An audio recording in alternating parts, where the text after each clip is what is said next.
और इंशाल्लाह जब पाकिस्तान से करप्शन का खात्मा होगा और पाकिस्तान अजीम मुल्क बनेगा तो आप अपने आने वाली नस्लों को ये बताएंगे कि इमरान खान के साथ उस जिहाद में मैं भी वहां खड़ा था।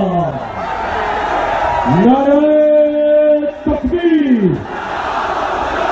नारे रिसालत।